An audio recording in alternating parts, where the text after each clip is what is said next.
तीन बड़े हादसों ने एयरपोर्ट अथॉरिटी ऑफ इंडिया की नींद उड़ा दी है। पहला हादसा जबलपुर एयरपोर्ट पर 27 जून को हुआ था। दूसरा हादसा 28 जून को अगले ही दिन दिल्ली एयरपोर्ट के टर्मिनल 1 पर हुआ और तीसरा हादसा आज यानी राजकोट के अंतर्राष्ट्रीय एयरपोर्ट पर यह हुआ था 29 जून को। और अब हमने लिख दिया है कि यह व्यवस्था हानिकारक है क्योंकि एयरपोर्ट पर जाना अब जान हथेली पर रखकर चलने जैसा है।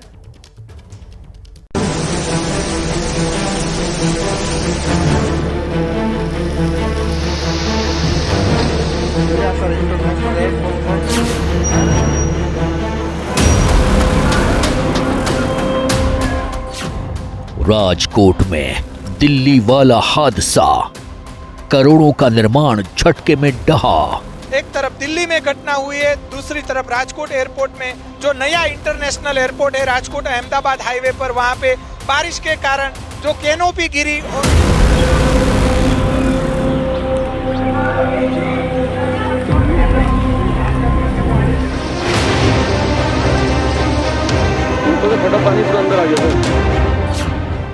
बैक टू बैक हादसों से दहशत में लोग। कब ठीक होगा सिस्टम का रोग। से बारिश हो रही थी तो उस टाइम पे बिजली कड़की, ऐसा लगा जैसे बादल फट गया हो। तो देखा तो एयरपोर्ट की डिपार्चर की छत गिर चुकी थी।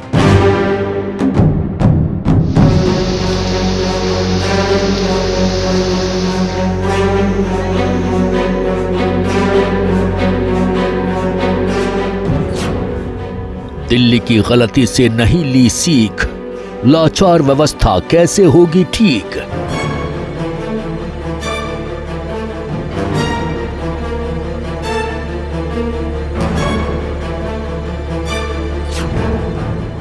दुर्घटना की बुनियाद में करप्शन, कब होगा दोषियों पर एक्शन। जो प्रधानमंत्री साहब जो इनॉग्रेट किया वो दूसरा बिल्डिंग है, दूसरी तरफ है।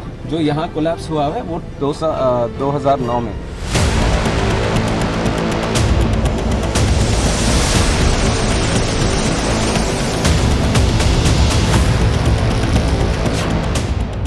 मिलावट का खेल या सिस्टम हो गया फेल।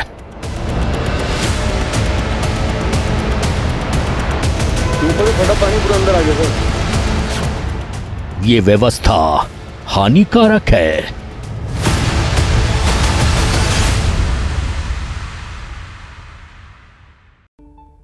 हादसों से सीख न लेना और बार बार गलती करना क्राइम करने जैसा होता है, क्योंकि एक दिन पहले दिल्ली एयरपोर्ट के टर्मिनल 1 की छत बारिश से ढह गई थी, जिसमें एक शख्स की जान चली गई। अब ठीक वैसा ही हादसा राजकोट एयरपोर्ट के टर्मिनल पर हुआ है, जिसने पूरे सिस्टम की पोल खोलकर रख दी है।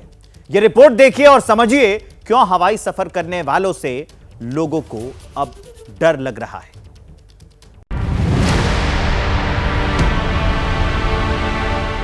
हाईटेक दिखते इन एयरपोर्ट से अब डर लगने लगा है। पता नहीं कब कौन सा हिस्सा ढह जाएगा और कब कौन इसकी चपेट में आ जाएगा। ये सवाल इस वक्त हर उस इंसान के जहन में घूम रहा है जिसने बीते 3 दिनों में देश के 3 बड़े एयरपोर्ट्स पर हुए इन हादसों को देखा है।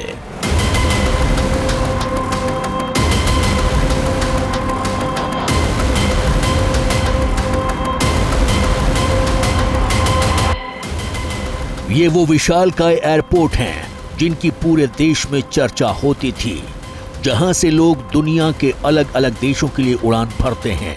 लेकिन अब लगता है कि इन एयरपोर्ट से उड़ान भरना किसी खतरे से खाली नहीं है। इसमें सबसे ताजा उदाहरण है राजकोट का अंतर्राष्ट्रीय एयरपोर्ट, जहां शनिवार को उस वक्त बड़ा हादसा हो गया जब टर्मिनल के बाहर लगी कैनोपी बुरी तरह ढह गई। जिस जगह ये कैनोपी ढही वो पैसेंजर का पिकअप एंड ड्रॉप एरिया था, यानी हर वक्त वहां यात्रियों का जमघट रहता था। लेकिन गनीमत ये रही कि जब ये हादसा हुआ तब वहां कोई यात्री नहीं था, नहीं तो बड़ा हादसा हो सकता था। चुनावी प्रपंच का हिस्सा बनाने के लिए इस देश के प्रधानमंत्री नरेंद्र मोदी जी ने आनन फानन में सिर्फ और सिर्फ फोटो अपॉर्चुनिटी को ध्यान में रखते हुए गुणवत्ता और प्रोजेक्ट की पूर्णता को दरकिनार करते हुए जबलपुर में टर्मिनल इनॉग्रेट हुआ, पहली बरसात आई, कोलैप्स हो गया। दिल्ली के अंदर टर्मिनल इनॉग्रेट हुआ, पहली बरसात आई, कोलैप्स हो गया। माननीय मोदी जी के गृह राज्य गुजरात के राजकोट में एक टर्मिनल इनॉग्रेट हुआ, इसमें प्रोजेक्ट की कंप्लीशन, प्रोजेक्ट की क्वालिटी सब कुछ कॉम्प्रोमाइज हुई और वो भी कोलैप्स हो गई। जो नया इंटरनेशनल एयरपोर्ट है राजकोट अहमदाबाद हाईवे पर, वहां पे बारिश के कारण जो कैनोपी गिरी, एक तरफ दिल्ली में घटना हुई है, दूसरी तरफ राजकोट एयरपोर्ट में घटना जो हुई है उसमें कोई जान हानि का कोई समाचार नहीं है, पर राजकोट में बारिश के कारण जनजीवन अभी प्रभावित हो रहा है। राजकोट के इस अंतर्राष्ट्रीय एयरपोर्ट के नए टर्मिनल का लोकार्पण पिछले साल जुलाई में प्रधानमंत्री मोदी ने किया था, जिसके विस्तार में 1400 करोड़ से ज्यादा पैसा खर्च हुआ था।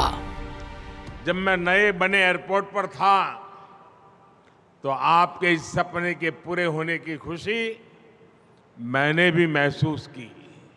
अब राजकोट से देश के साथ साथ दुनिया के अनेक शहरों के लिए भी सीधी फ्लाइट संभव हो पाएगी। इस एयरपोर्ट से यात्रा में तो आसानी होगी ही, इस पूरे क्षेत्र के उद्योगों को भी बहुत लाभ होगा। उधर राजकोट एयरपोर्ट पर हुए इस हादसे के बाद राजनीति शुरू हो गई है। कांग्रेस नेता पवन खेड़ा ने इस पर निशाना साधा है। अपने एक्स हैंडल पर ट्वीट करते हुए लिखा है कि इस एयरपोर्ट के टर्मिनल का लोकार्पण 27 जुलाई 2023 को हुआ, जो 29 जून 2024 को कोलैप्स कर गया। लेकिन राजकोट का ये एयरपोर्ट एक बारिश तक नहीं झेल पाया। उधर मौसम विभाग ने चेतावनी दी है कि दक्षिण गुजरात के ऊपर साइक्लोनिक सिस्टम सक्रिय है, जिससे राज्य के कुछ हिस्सों में व्यापक बारिश हो रही है। मौसम विभाग ने यह भी कहा है कि अगले 5 दिनों तक बारिश का दौर जारी रहेगा, जिसको लेकर आईएमडी ने साउथ गुजरात के लिए येलो अलर्ट जारी किया है। लेकिन यहाँ सवाल व्यवस्था का है, जो हानिकारक हो चली है, क्योंकि जिस निर्माण के लिए करोड़ों खर्च हों और वो एक मौसम की पहली बारिश तक न झेल पाए तो सवाल लाजमी है। सवाल लाजमी इसलिए भी है कि अभी एक दिन पहले दिल्ली एयरपोर्ट पर भी बड़ा हादसा हुआ है, जिसमें एक युवक की जान चली गई, क्योंकि जो दिल्ली में शुक्रवार को हुआ है वो किसी एक शहर की, एक आदमी की खबर नहीं है। ये चिंता हर शहर और हर भारतीय की है, क्योंकि उसे मुआवजा या सिर्फ निंदा नहीं चाहिए, बल्कि घर से निकलकर घर वापस लौटकर जिंदा आने की सुरक्षा वाली गारंटी चाहिए। जो हादसा हुआ, जो टर्मिनल 1 पर मलबा गिरा, उस वक्त जो कुछ चश्मदीद यहाँ पर मौके पर मौजूद थे, वो इस वक्त हमारे साथ बातचीत के लिए मौजूद है, उनसे बातचीत करते हैं। बारिश हो रही थी, बारिश होते अचानक से मतलब गड़गड़ाहट हुई, जैसे बादल फटते हैं, बादल फटने की आवाज़ आई, उसके बाद बिजली कड़की की, बिजली कड़कने के बाद मतलब धड़ाम से ये छत गिरी और नीचे जो पैसेंजर आते हैं अपनी फ़्लाइट लेने के लिए, वो थे, कोई टैक्सी ड्राइवर थे, कोई प्राइवेट गाड़ियाँ थी, वो मतलब कि वो छत के नीचे दब गई। जो छत को स्टैंड करने वाले पिलर थे उनके नीचे गाड़ियाँ दबी। ये जैसे बारिश हो रही थी तो उस टाइम पे बिजली कड़की, ऐसा लगा जैसे बादल फट गया हो, तो देखा तो एयरपोर्ट की डिपैचर की छत गिर चुकी थी। दरअसल बारिश का बहाना बनाकर जिम्मेदारी से बचना बहुत आसान है, लेकिन उस आदमी का क्या जो जान हथेली पर लेकर चल रहा है। जैसे ही घड़ी का काटा दोपहर 2:30 पे आए, बबीता जी का दिल सास बहू साजिश के लिए मचल जाए। और ये है इनकी बहू, पूरे दिन ऑफिस की टेंशन हो जाए गॉन जब ये करें अपना फेवरेट शो फ्री टाइम पे ऑन। इनकी तरह आप भी देखिए अपना फेवरेट शो अपने टाइम पर और डाउनलोड कीजिए एबीपी लाइव ऐप अपने स्मार्ट टीवी पर।